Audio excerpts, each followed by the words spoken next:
All right, this is T-post driving tips and secrets the government doesn't want you to know.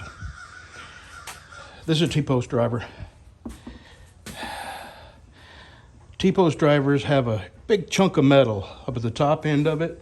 This is the side that slides over the T-post. So what I have done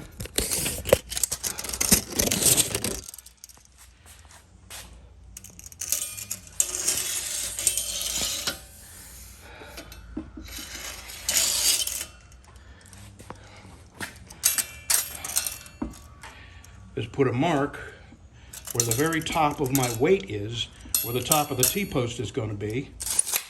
And I drive my T-post, and let's say I'm driving a T-post and I want it to be 3 feet above the ground. The top of the T-post, I want to be 3 feet above the ground.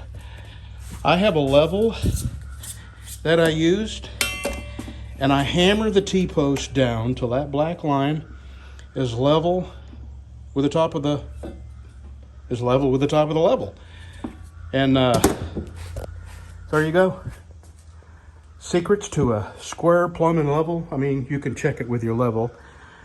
And they're easy to bend. They're easy to bend to level.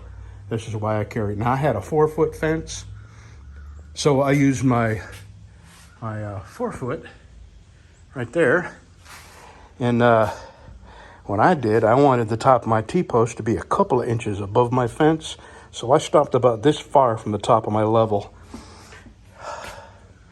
One other thing I would add is if you have any way of making these fatter or really hard for big hands to grip these tiny little bars, because you really got to slam these down hard, especially the first 6-8 inches.